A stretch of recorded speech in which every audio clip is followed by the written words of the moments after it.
I'm your host, Amtaj Kar, and this is We Went to Miami.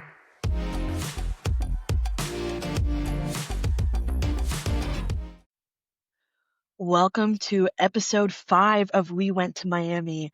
And today I am joined, as always, with a special guest, but this one I think is particularly special to me due to our connection, but also, what a career. Welcome, Jeff Pegues, class of 1992, started out as a wide receiver at Miami and quickly, in my opinion, had a phenomenal career, starting from news anchor to now a 3-time Emmy Award-winning journalist, someone who has their own show on Hulu, Fire. I didn't even know that before we just hopped on our call. Former CBS News chief, national affairs and justice correspondent, also a podcaster, and current Board of Trustees member on Miami's Board of Trustees. Welcome, Jeff. I'm tired just listening to that introduction. What am I doing? I mean, all these different hats. It's been busy, but it's always nice to catch up with you. It's great to see you, and I would hope you're tired at this point. Honestly,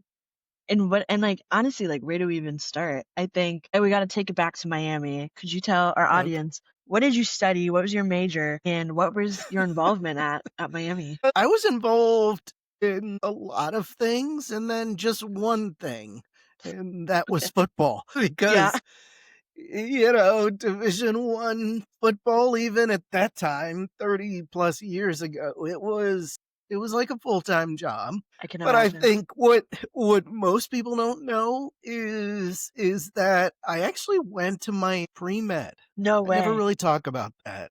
Yeah, no way. I still say the same thing, no way. But I lacked direction. I grew up in a household where my parents, they expected me to be a doctor or a lawyer. And so because all I wanted to do was play football and this is going to sound sort of antiquated, but hang out with the pretty girls. A dream is a dream. No one's judging. It was a dream, and I'm embarrassed to admit it, frankly, but unlike today's generation of students going on to college, what I've found is that they're really focused. They sort of know what they want to do. They want to declare their major as soon as possible. Some, not all, but I was just this kid who wanted to play pro football at 5, 7, 8 in the program, which was an exaggeration, as my girlfriend reminds me to this day. I was when I showed up, I was like 155 pounds. So I was lost, but I ended up walking on in Miami, ended up getting a scholarship, ended up playing 4.5 years, even though I graduated in 4. Just stayed an extra semester to play Just and to have help fun. out the team? Okay. Well, yeah, to help out the team. Yeah, that was it. To help out the team and to have fun, because my college career over that 4 years, trying to graduate on time because that was a goal of mine. It was busy. It was a lot of football, as I mentioned. It was a lot of studying. I mean, there was some partying. I was a member of a fraternity, Phi Kappa Psi. I was about to say, I was like, you have to drop what fraternity you're in. I'm glad you did. Yeah, and I don't know if we can talk about this, but you can bleep it out after, but I was a Phi Psi. I heard they got into a little trouble in the last few years. You're gonna have to fact check me on that, though. Well, and the good thing about the show is go ahead. All views are our own, and we do not represent the university. Yeah. Okay, even as a member of the Board of Trustees, I was in a fraternity, not now. I mean, I'm still in the fraternity, technically, but I'm not partying with the fraternity guys, so, No. I can sort of disavow myself, stand from a distance, and just, recall my fond memories of being a Phi Psi back in the day where, at that time, we were known as, like, the Boy Scouts. But anyway, see, I'm telling you, I had a lot of stuff going on, but then just really one thing, which was football. I feel like it was like football was the center, but then you had like your side quest at the same time, it seems. Yeah, I think that's a good way Okay. of putting it. I think, Amatage, that's a really good way of putting it. Side quest. Is that a phrase that your generation uses? Yes, it is. So, I mean, and I was very lucky to know Jeff during my undergrad at Miami. I too had many a side quest on top of Yeah, you trying sure to did. graduate. Yeah, so when you were like, oh, it's just you're saying it, but I feel like so many people relate where it's like, you've got your main thing at Miami, but no one ever just sticks to that. It's always an abundance of so many other things. So you've got football at the center, you've got being a pre-med major as a side quest, and then also you've got your Excuse frat. me. I'm sorry. I just need to fact check Please. myself, really, because I lasted as a pre-med major for all of maybe a month. Yeah, you left that out, Jeff. Yeah, Okay. it was like a month. Okay. Then I realized, wait a second, I don't really like biology, and That's real. I No offense did, to our pre-med listeners. yeah, no, I mean, I like it, just wasn't good at it. Wasn't for you, Right? yeah. It just wasn't for me. And then I'm not really good at the sight of blood. Right? Yeah. That's not my So, thing. And then I realized that people really weren't impressed. So I decided to give that up. And then I went to a class. Yeah. I went to a class. I went to Bob Vogel's media class. He's probably before your time. He retired before you. I think he is before my time. Yeah, showed up on campus. But he was this professor who he had one of the big classes. He had a couple of them, but huge. And typically early on in my college career, and I was not a really good student. I didn't know how to study, frankly. So my first couple of years, gosh, I'm making myself sound like a real failure. No, you're not. Trust Are me. you sure? Your bio speaks for itself. I mean, people are probably like, how did this guy get into Miami? Good question. But I think somebody saw something in me, but I just didn't know how to study when I first got there. I didn't know that you actually had to pay attention in class. As I crazy feel like as, it's a very common problem though, where yeah, but not for you. Not for you. I was not an know. academic, Jeff. I was not. Come on. No, I'm telling and like Come on. if you knew my GPA when I graduated, you would be like, how did she get by? I What? passed. I was not an academic. I love the extracurriculars, which is how I got to know you, but I graduated with a 2.7. Like, literally, like, barely made it by. Okay. Really? Like, I was on the dean's list when I graduated. Jeff, you did so What? much better than it's a miracle I got into grad school, truly. What? Yeah. No, I didn't. Go ahead. Go ahead. know, Go ahead. To your I'm going to point, where start it's like, interviewing you. I'm going to start it. I just turned the tables on you. You didn't even know it. You didn't even know it. no, I felt it coming. To your point where I went to high school where I feel like I kind of got to coast because I didn't really have to try as hard. And then I went to college and I didn't know how to study. For the first time, I really had to, lock in, and other things were calling my name, like experiences and living my life. And so I feel like I didn't really, quite frankly, crack the academic code until I started grad school like last year. Not to say Miami wasn't Really? challenging, but you know, I had a lot of support, which is how I got to go by, but not an Huh. academic by any means. Really? Well, you fooled me. You I fooled appreciate me. that. Because I would see you in those board meetings. I'd be like, oh, okay. She's got, she knows what she's talking about. Listen to, look at her go. And these students are really impressive because at that age, there's no way I would have showed up to a board meeting. There's no way I would have been like, what? Yeah. I'm not going to a board meeting. And you guys, the student representatives, but you were president, right? You were president of the student. See, that's your thing. Okay. That was what you're I a was nerding out communication on. person. You're like, you're an extrovert. You're like the homecoming queen, which I was in high school, but nobody talks about that anymore. Well, you can talk about it right now. Well, I talk about it with my girlfriend. She's always like, Jeff, nobody cares. And I try to talk about it with my kids. They're like, Dad, nobody cares that you played college football. Nobody cares that you're a homecoming kid in high school. They're like, Dad, live in the present. So how dare they? As someone Well, who was also homecoming, I oh, see you. wow. Are you kidding me? No, but it's not as cool though. It's like Not cool for anymore. us, but no, it's not as cool anymore. They don't even do that anymore, right? No, it's Love and Honor Cup at Miami. Love and Honor Cup? Yes, but we are strong supporters of the Alumni Association. That's their thing? Yeah, Oh, yeah. Yeah, we love the cup. we love Love and Honor Cup. Yes, right up Yeah, there with the Europa Cup, the World Cup. all of the cups. Yeah, all of the cups. But okay, so you went to this class and Yeah, I what's digress. flipped? What switch Just, went off? Bob Vogel was one of those professors, and I think everybody who goes to Miami long enough has a professor that they just sort of connect with who makes the subject matter interesting. And, sometimes the room is hot. You were out uptown all night at attractions back in my day, which I don't doesn't even know exist what anymore. that. Yeah, I was Oh just my asking, where was gosh. that? You are making me feel No. as old as I look. Anybody who's older than 25, 26 will remember, I think, attractions. I Okay. mean, it was just this hangout uptown. Now it's empty. It's right across from the old theater. And I think it was a What's the restaurant for a theater? little while. Right. It's like right in front of on High Do you Street, mean or Brick Street? is that Brick The Street? bar? Is that what the No, theater is now? no. Okay. Well, the theater is right across from attractions. It was right on the corner next to the bagel shop. What was the bagel Bagel shop? and Deli? Yeah.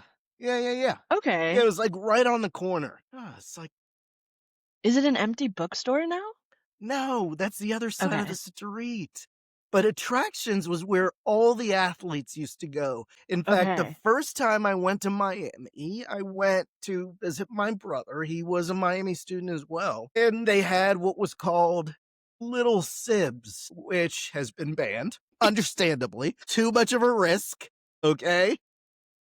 Back in that day, nobody cared. So they'd send younger kids to a college campus to go out and party. I mean, at that time, I guess it was sounding like a good idea. Now, as a board member, I'd say That's no. tough. Yeah. No, I see some exposure there. Maybe we don't want to do that. So I came up to visit my brother. We went to this place, Attractions, with some other football players. My brother wasn't a football player, but he knew a lot of them and hung out with them. So I was really impressed, hanging out with these Miami football players I was probably like a high school junior or something. And Ron Harper, this big time basketball star at that time, he, by the way, went on to win, 6 or 7 championships with the Bulls and That's with incredible. the Lakers. Yeah, Of course I know Ron Harper. of course, of course. Okay, so anyway, yeah, that's how I ended up. Man, when you said you know Ron Harper, I sort of lost my train of thought again. Sorry. That's okay. You were a little That's Sib, you okay. were partying, and you saw Ron Harper. Yeah, and it sort of endeared me to the school. And then I liked the fact that my brother was there. He went to boarding school when we were growing up, so I hadn't really spent that much time with him. So it was like, great, my brother's there. I can play football, or at least try to play football. It's a beautiful campus. There's some other things that I thought about at that time that I don't want to discuss in this forum. But Got it. again, keep in mind that I was Oh, we're going to connecting the be dots, Jeff. I wanted to be pre-med to impress some people. I was just a stupid kid. Boy. But like most are. Like I feel like no one is like not no one, but most people aren't brilliant 18-year-olds. Okay, good. Thank you for that affirmation. 100%. I wasn't either. Yeah. I still don't believe it. Okay. Appreciate that. We put on a I good believe it. I don't believe it because you know what? I live in Washington. I know when somebody's trying to pull one over on me, right? Yeah. This is Washington. And that's all the politics I'm going to get into. But this is Washington, Republican or Democrat. I know when somebody's trying to sell me a bill of goods, right? So listen, you can go on this podcast and tell me how you weren't a good student and all this stuff. I'm just not buying it. Okay. And that's okay. Sorry. Okay. And that's okay. Okay. Okay. Good. This probably isn't the interview that you expected. No, here's the thing though. What interview could I have expected with you? You know what I mean? Like, this Well, is perfect. really, I thought, most people expect like the Ron Burgundy, hi, Ron Burgundy, which is my favorite movie. Have you seen that movie? You're not gonna like my answer. I'm sorry. What do you do besides podcasts and work? My goodness. What year is that from? That's like from recent history. Like, how Jeez. recent? Like, there've been 2 of them, and it's Will Ferrell, who plays this anchorman in San Diego, and he just plays the stereotypical anchorman. Hi, I'm Ron Burgundy, and you're not. You gotta watch that, all right? I On literally a just put Friday it night up. or Saturday. Yeah, Okay. it is the funniest movie ever. Okay. You just snorted. I know. Okay. I'm just laughing. This is one of those movies that you really have to watch on a Saturday night with friends. Okay. Maybe you have a little cocktail, maybe not. You can drink milk and whatever your favorite beverage is. All right, you sort of cringe when I said milk. You're not a milk person. I just don't think I'm like casually drinking milk with my buddies on a Saturday night. Isn't there a rating for this podcast? It's probably rated PG or, so I'm just trying to keep it clean. Oat milk. You do oat milk. No, we're pro dairy. It's just I don't think anyone's raising a glass of milk on a Saturday night. Really? Am I the only one who does that? Is that what you were doing with your football buddies? Yeah. Yeah, was that weird? Anyway, all right, so let's get back on track because you have totally lost control of this interview. I'm sorry. No, we're reining it back in. We are. Okay, good. I mean, had we done this at 6 a.m. rather than 11 p.m.? For the record, it is 7 p.m., everyone. Jeez, gosh, because it feels like 11 p.m. It's been one of those The milk's days. hitting you, Jeff. Oh my gosh, it's so good. So, okay, so it was Bob Vogel who just inspired me to learn about the media. It was a media class, and he really inspired me. And then, round about the end of my sophomore year, I was coming home from practice, and I lived in South Quad. I think it was Morris, and I realized, I think I'm going to make it to the NFL. I don't know if I want to play in the NFL. That's a big realization. Yeah, well, when you have 300-pound guys falling on your 155 pounds, and other things go through your mind. People think, I was one of the fastest people on the team. And I think people think that I was running to score a touchdown. I was just running to stay alive. Those guys were so big. I played high school in Connecticut where, a lot of soccer players in Connecticut, tennis players, golfers. But in Ohio, everybody's 2 times taller. It's the weirdest thing. Every time even now when I go back to Ohio, it's like, Iowa's the same way. Like, what's happening in Iowa and Ohio where the men, Midwest, not just the men, some big people. And, there are a lot of men from Ohio on that team. And if they weren't from Ohio, they were from Michigan or Illinois, where they're also big. So I just realized that, gosh, this really hurts. And you know what? Practice is fun some days, not every day. And by the way, I realized that I had a bunch of C's starting off my career at Miami. And then I realized, okay, how am I going to support myself? What am I going to do? And then I happened to be walking by Williams Hall one afternoon, and there was a sign outside the hall for auditions for the news channel or news program on Miami's campus. So I figured, you know what? I should audition. So I did. It wasn't a news audition. It was a sports audition. Went on camera, read something, and the professor, Professor Pepper, And frankly, it's been so long I forget his name. That's okay. But Bruce over at ASCOM, Bruce, I forget, Chris McEnroe will probably know.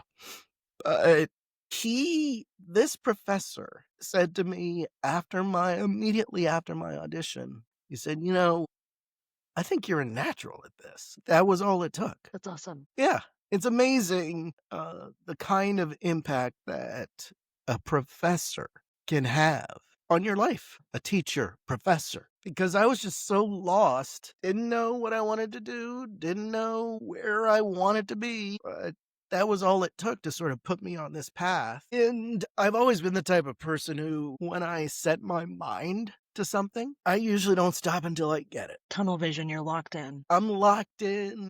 I want to prove people wrong. That's sort of always been my MO. That was my MO when I tried out for the football team after not being recruited for football outside of when I came out of high school. That's the way it's been in broadcasting. Just sort of keep working, keep improving.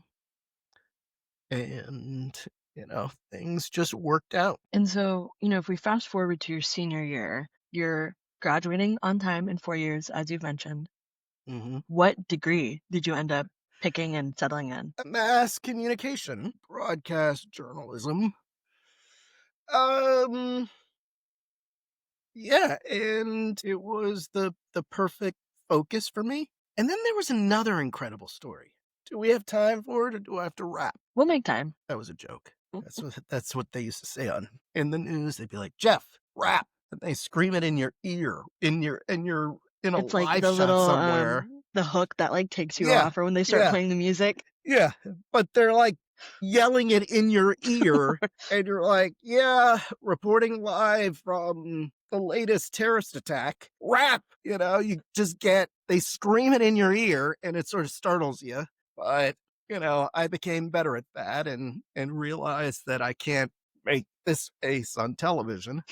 So yeah, this is one of the other I think reasons why Miami is so important to me, because it was really by chance that I went there. In some ways, it was by chance that I got an opportunity out of there.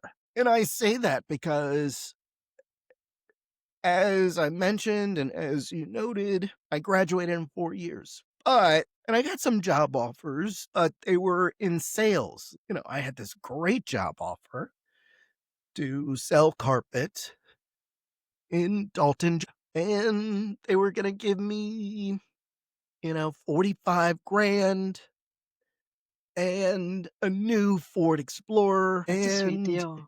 I thought it was a sweet. Yeah. When you mentioned the car, I was like, wait a minute. That's a really nice what I object. said. That's like 45 grand to go to Dalton, Georgia, which, by the way, is where Marjorie Taylor Greene is the representative. That's just a side note, and we might need to fact check that. No I'm comment. pretty sure about that. But all of that to say, Dalton, Georgia was sort of unfamiliar to me. My parents grew up in Alabama, so they had some familiarity. And my father, who was a very successful economist / banker, he said, because I was like, "Hey, Dad, yeah, I got this 45 grand offer, this free Ford Explorer, selling carpet in Dalton, Georgia." And he said, that sounds great, but you're only young once. He said, you're in a position where you're not married, you don't have kids. Now is the time to follow your dreams. I feel like that's such a huge arc as well, because at the beginning of your college career, you mentioned the options were a doctor or a lawyer. Yeah. And so, to go from that directive to a parent who's like, sees being in your 20s, that's beautiful. Yeah, it is. And excuse me for scratching my back on your podcast. Trust me, How dare Nora you. O'Donnell would have been like, "Oh, what is he doing on my set?" I got an itch. So, yeah, that's the thing about parents. As a kid, especially a teenager, you think, "Oh, they don't know what they're talking." But to this day, is a 55-year-old man. I go to my father, when I need to discuss an issue and I need some sage advice. And he's always been there for that. And that was an important point in my life, not only in Miami, because I stayed through the fall into December, played football, had a little fun because I really wasn't taking too many classes. I was just trying to, have a little fun. I took some classes. I don't think it was basket weaving. Everybody's like, oh, the football player's taking basket weaving. It may have been basket weaving. I'm not sure, though. But I had already graduated. So why All that can't I take matters. basket? I Yeah. think I did take ice skating, though, at Goggin. I think I And took that's ice fun. skating. That was a lot of fun. It was a little early in the morning, but it was fun. So I played my last season, and I think it was the last home game. And at that time, the Miami Inn was on campus. And that's where a lot of big wigs used to go. And my parents happened to be there after one game. And I think it was actually a game where I played well, which was surprising. And, I was sort of mingling. People were coming up to me. And this one guy who had just met my father that day, but they had some friends in common. He asked me, hey, what do you want to do with your life after you leave Miami? And I said, oh, I want to go into broadcasting, want to be a TV news reporter. Oh, he said, here's my card. I looked down at his card.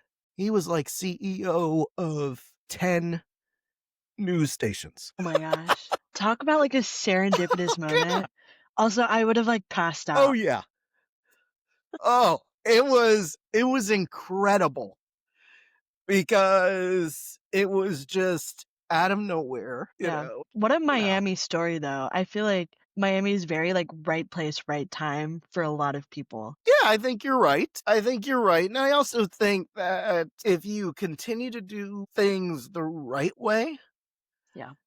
and present yourself in a certain way, there's no right way, especially these days, to, there's no mold for how you should be. And that's a good thing. However, I think no matter who you are, who you want to be, I think it's always important to treat people with respect and to reach out, introduce yourself to people who you might not otherwise talk to.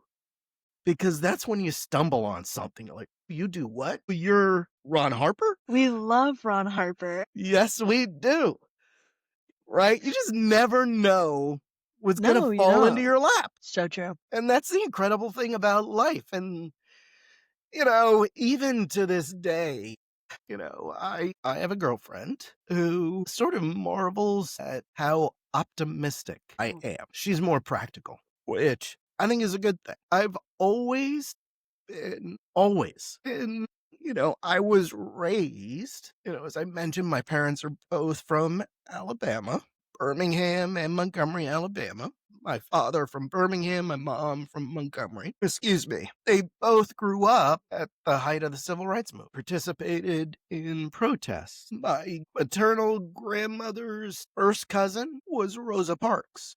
So they grew up at a time, Jim Crow, they grew up at a time when there was separate but equal. And so, like a lot of Black families, you sort of raise your kids to think, well, you can't let somebody else tell you that you can't do something. You can do whatever you set your mind to. And, today, I think that applies to every kid in America, no matter where they came from. If you set your mind to it, you can do anything you set out to do. Okay. If you stay on that path, if you focus, if you work hard, if you treat people with respect, you can achieve anything. That's one reason why I love interviewing people, because ultimately, especially in this job, not only my current content creator job, but in my former life as a network correspondent, local news reporter,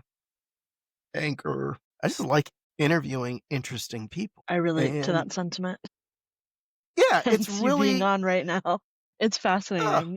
yes, well, it's just fascinating to see how people think and what motivated them to do what they're doing or what they did. It's really, that's what I've always loved. When I was a kid, my parents used to have dinner parties, and all the adults would sit around the table, and the kids would break off and go into a room and play games. I was that kid who would sit as close to the adult table as possible and just listen to the conversation because interested that was interesting to me, and it still is, And would you say right? that genuine curiosity could be part of your secret sauce, some could say, to like how your career has grown and just molded with you, I would say, throughout the years, going from TV broadcast to eventually being a chief national affairs and justice correspondent to being a podcaster to having your show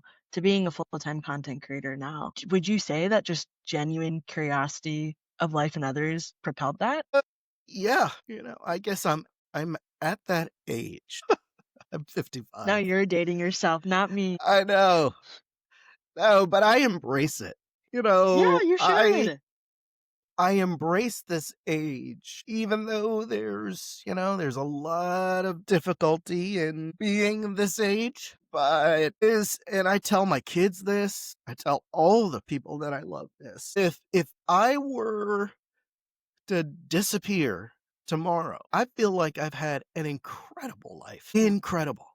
I never thought I'd make it to a point where I was considered one of the best correspondents in network television in the US, even in the world. I mean, based on some factors. And then, in terms of covering law enforcement and the kinds of stories that I covered, yeah, one of the top on in the world, I can say that.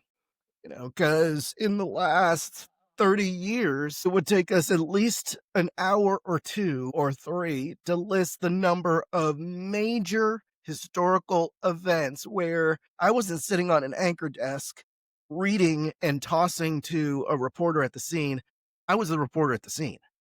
On January 6th, I was on the west front lawn of the Capitol. What else? George You Floyd's covered, death. I was about to say George Floyd, yeah. When the city started burning, I was in the middle of it. In the middle of Hurricane Sandy, when it hit New York, there was fire behind me and flooding waters around me and firefighters trying to rescue people and cops asking me to go on TV so people would know where we were.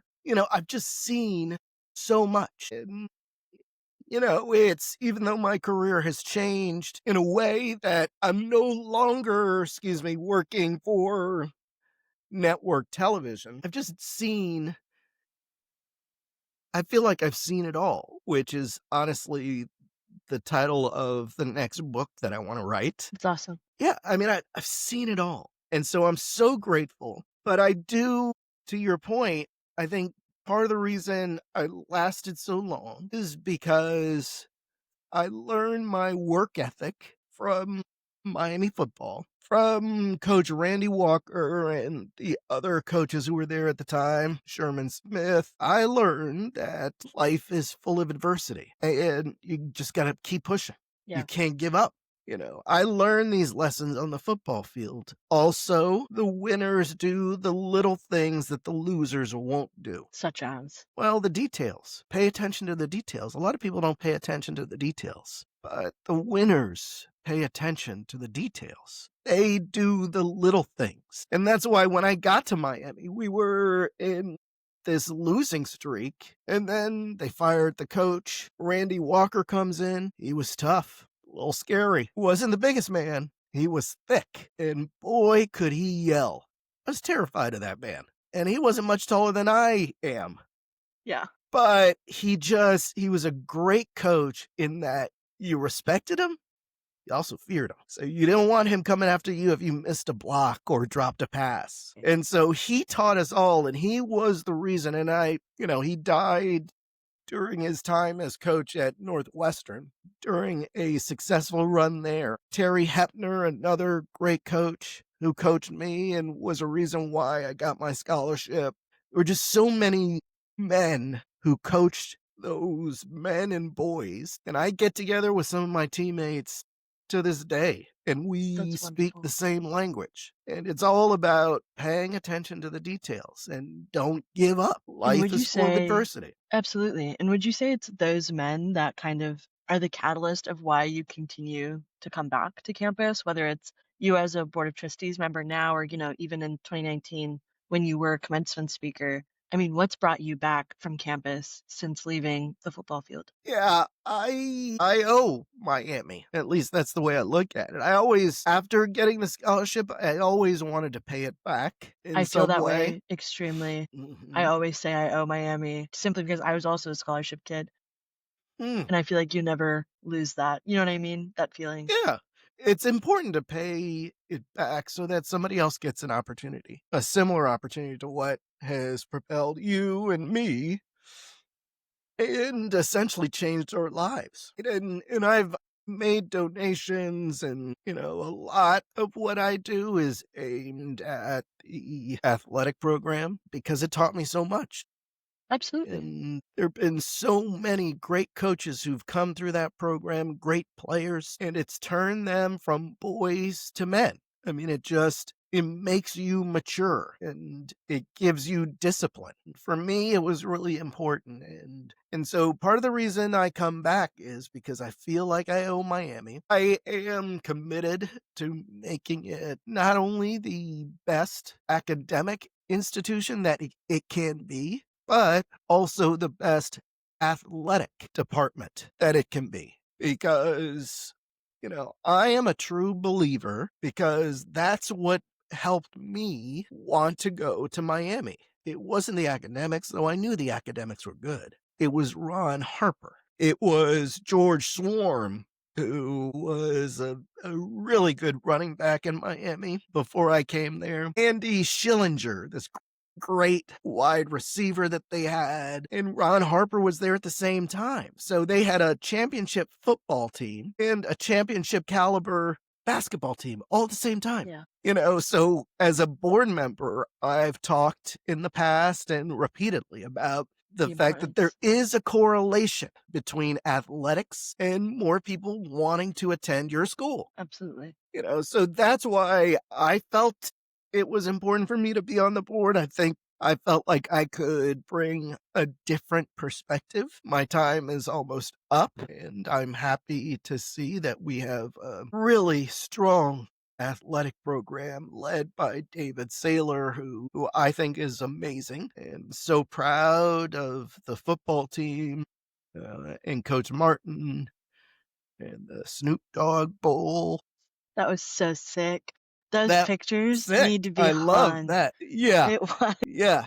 Yeah. And then the kind of exposure that it gave us Absolutely. is priceless. And Priceless. so, in that vein, kind of to wrap our time together today, I've got two final questions for you. The first, we'll keep it light. If you could go back to campus for one day and you're allowed to time travel, this is something I ask all my guests. What is your perfect day in Oxford/Miami University look like? It's easy because before my girlfriend started getting on me about my weight, every time I went back to Miami, I'd drive in from the airport, come in through Indiana, first stop, cross the tracks once you get into Oxford, turn right, head into SDS's parking lot. And what are you getting? My regular for 30 plus years, chicken salad sandwich. And that's not all. Pizza, pepperoni, I sausage. respect it. Oh, it's so good. You're the second person to say SDS. It's gonna Really? be there. Yeah, you are. Yeah, that place is great. They really need to expand beyond that one little restaurant across the tracks. I could take them national. SDS, if you're listening to the podcast, let's go big, baby. Contact Jeff Pegues after this That's right. episode. The Jeff franchise Pegues Media. opportunities. Sorry. Yes. It is Pegues Enterprises, but yeah, There we no, go. I love that stuff. But I'm too old to be eating that. going to give me a heart attack. I just don't know if that's true, Jeff. I feel like life's too short. But Oh, now who you're am a I doctor too? Now you're... who am I don't know I if to disagree with your girlfriend? I don't know if that's true, Jeff. I just don't Oh know my if the gosh. Where'd that once a come quarter. from?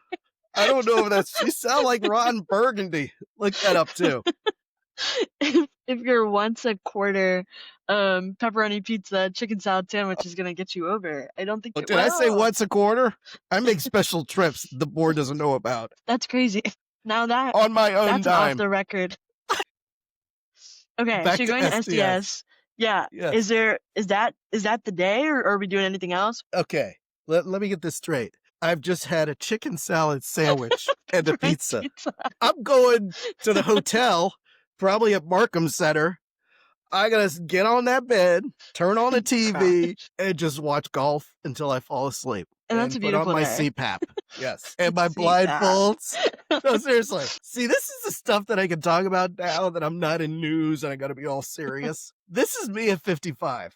And there is picture, video evidence of this. Whether it's my buddies snapping photographs of me sleeping, but and you probably don't know what this is, but I'm at that point where I have a CPAP, like eye mask, and headphones. That's how I sleep. Crazy.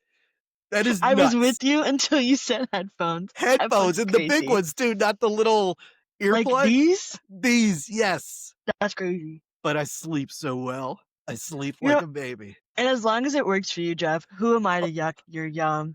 Thank you. Yuck your what? Yuck your yum. Is that what people say these days? I'm saying that. Yuck your yum.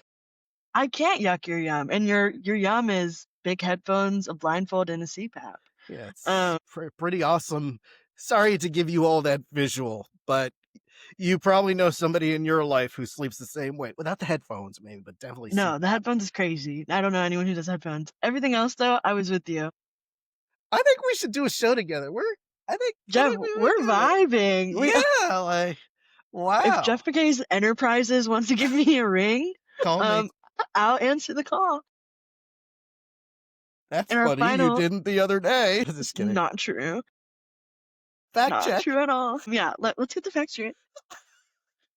My final question to kind of, end our time today together, would be, this podcast is geared towards younger alum. And obviously, while I'm not the spokesperson, it's a weird time in our world, whether it's a really tough job market, a very, very interesting political environment, and a lot of just uncertainty. And so if you have any wise words for younger listeners, early to mid-20s, who don't really know what they're doing or know what they want to do, but they feel like there's no path, what are some sage words from Jeff Pegues? I have a daughter around that age, and I've learned a lot from her. And I've learned a lot from some of the interns that I've had at CBS over the years. And what I've found is this generation of recent graduates, they are so resourceful. They are so worldly because they've had so much at their fingertips.